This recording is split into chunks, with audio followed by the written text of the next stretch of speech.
Então, o que eu fiz? Então, eu fui lá ver.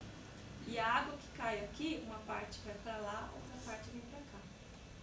E o limite da bacia hidrográfica, o que é? É o divisor de água. São os pontos mais altos que a gente tem na bacia, de forma que a água que cai aqui vai chegando, vai vindo para os rios e vai indo nessa bacia de drenagem. Tá? Então, esse riozinho aqui, todos esses córregos aqui, eles vão dar nesse córrego da Roseira aqui. Certo? Então, qual seria mais ou menos o limite? Tá? Então, vamos pegar, a gente vai precisar dele, ó, daqui para cima. Tá? Então, esse rio aqui não entra, esse rio aqui é o Canela. Então, na verdade, o que a gente vai pegar? Esse braço aqui, vai pegar esse daqui, tá vendo? Que vem pra cá, e esses daqui que vem pra cá. Nossa maquete vai ser basicamente isso. Porque aqui, ó, os rios já estão correndo pro outro lado. Tá vendo? Os rios estão indo pra lá. Então, aqui provavelmente tem uma área mais alta que divide as águas. Certo? Só que pra gente não fazer uma maquete toda, né, volteada aí, a gente poderia escolher uma área aqui quadrada nesse mapa que com certeza essa microbacia estaria dentro. Certo? Então, por exemplo, a gente podia, esse pedaço aqui pra gente talvez não interesse. É daqui, ó. Só que, por exemplo, aqui, o divisor geralmente passa no meio. Então, vocês viram que tem essas linhas aqui, ó, esses quadrados? Nessa linha aqui, né? Então a gente pode escolher essa linha aqui, certo? Tá? Então a gente pode tirar essa parte daqui. E aqui vai ter que ser nessa linha. Aqui vai ter que ser essa mesmo. E vocês viram que tem uma carta emendada aqui? Por quê? Na verdade é uma outra carta. Porque para você compor o município, você vai pondo várias cartas. E essa bacia aqui do córrego da Roseira, ela estava a maior parte nessa carta aqui. Só que tinha um pedacinho dela, tá vendo? Ó, esse riozinho aqui, esse riozinho que estavam onde? Na outra carta. Então eu tive que tirar xerox da outra carta e mandar. Certo? É importante isso aí. Oi? Importante por quê? Porque aqui são todas as nascentes. Todas as nascentes que vão produzir água, que vão estar caindo e chegando aqui no córrego da Roseira, são importantes pra gente. Em 1977 tem aqui só essa bacia secundária? Não. Boa pergunta. Porque isso aqui, na verdade, pra gente, por exemplo, o terreno, o relevo, as altitudes, isso dificilmente teve alteração. Certo? Então, por exemplo, o que aconteceu, o que tinha em 1977, provavelmente tem até hoje. O que mudou? Uma coisa que mudou. Pode ter rio, pode ter desaparecido, certo? Área, não sei se vocês viram, tem umas áreas pintadas aqui, ó, umas manchinhas aqui, ó. Tudo que essas bolinhas aqui, tá vendo? Ele é floresta. Tá vendo? Vamos ver lá no legenda. Não, mas não é a bolinha. Essa daqui, ó. Mato de macega. Tá? Esse mato aqui, provavelmente tem áreas aqui que em 1977 tinha mato e que hoje não tem mais. Então, a gente só vai montar a nossa maquete, primeiro, com base no mapa, a gente só vai ter noção do relevo, certo? E depois o que a gente vai fazer? A gente vai ter que ver as fotografias aéreas mais recentes, para depois ver se realmente confirmar, não, esse rio passa aqui, essa estrada passa aqui. Por exemplo, tem essa estradinha aqui não tinha na época, agora tem. Então a gente vai ter que fazer essa estradinha aqui depois. Não tem mapa mais recente? Não tem mapa mais recente. Eles são mais recentes? Mais recente, 1977. A nascente do Rio Nem sonhava Capivara já nessa secou, época. né? Oi? A nascente do Rio Capivara também tá um pouco mais pra baixo. Muitas já desceram. Vocês viram que o Tita falou? Que quando o rio às vezes nascia aqui, hoje em dia ele nasce aqui embaixo.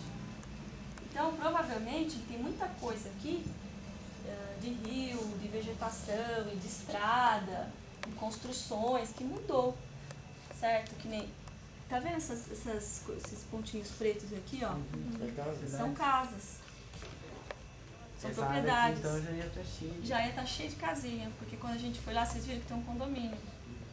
Certo? Então, de 1977 para cá, muita coisa mudou. Então, a gente vai fazer o quê? Só o modelo do relevo, certo? Depois a gente vai ter que checar as fotografias mais recentes para ver se realmente as coisas que tinham antigamente ainda tem. E colocar as que tem agora, atualizar, certo? E como é que a gente vai fazer isso?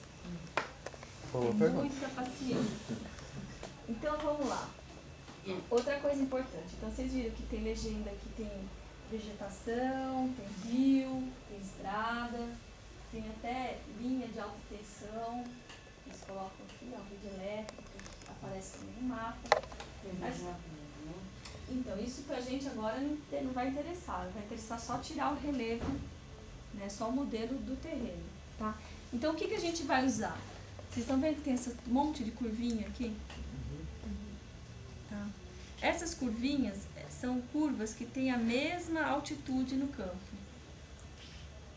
Certo? Então, por exemplo, ó, deixa eu explicar para vocês. Pegar uma aqui, ó. Tá vendo essa curva aqui, ó? Que tá aqui em volta? Tá escrito aqui, ó, 875 metros.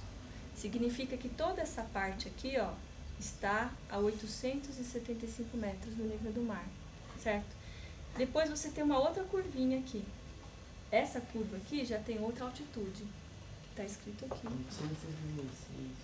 866 metros. Então, o que ele faz? A cada...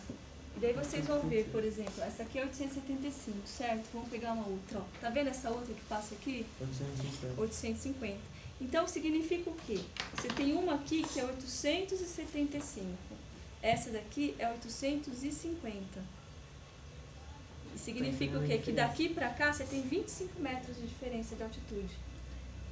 Então, é um desnível de 25 metros. E como nós vamos fazer isso? E como é que nós vamos fazer isso? Tá? Com as cortiças. Com as cortiças. Mas A gente vai ter que dar essa diferença de altitude na cortiça. E por isso que a escala é importante. Então, por exemplo, se eu tenho uma diferença de 25 metros dessa curva para essa curva, eu tenho diferença de 25 metros no campo. Se eu for passar isso para o papel aqui, quanto que dá isso em centímetro? Vamos lá. Vamos ter que fazer uma continha.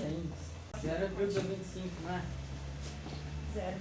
Muito bem, ó. Não precisou nem...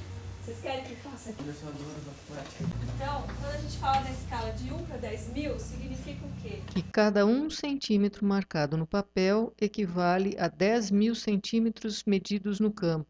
Portanto, escala de 1 para 10.000. E a gente vai trabalhar com as linhas de altitude de 25 metros.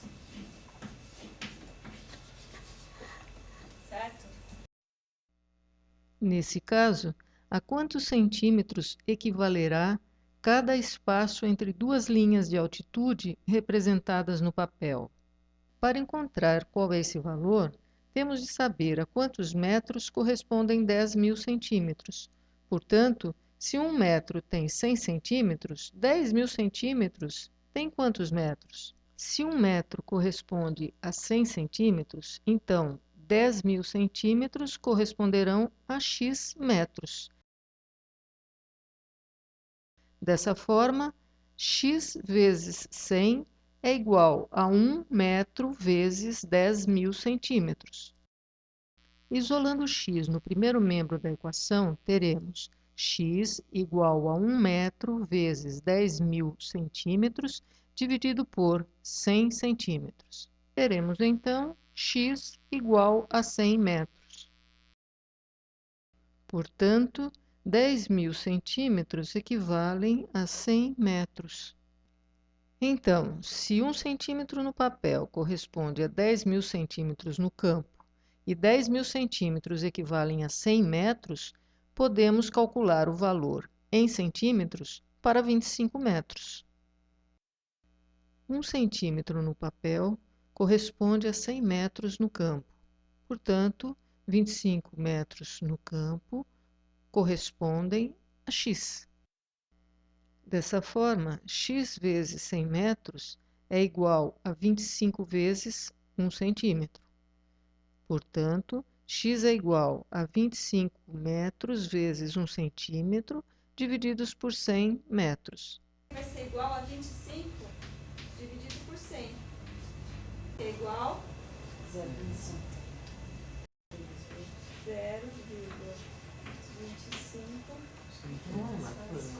centímetros. Compreendida a correspondência entre os valores numéricos existentes em uma carta topográfica e os valores reais medidos no campo, com base na escala que acompanha a carta topográfica, já se pode construir uma maquete proporcionada. Mas qual seria a importância disso? Uma maquete proporcionada é muito importante. E é muito importante porque significa que ela poderá ser projetada para não ficar exageradamente grande a ponto de faltar espaço para acomodá-la, e nem demasiadamente reduzida que não possa conter os acidentes geográficos proporcionalmente muito pequenos.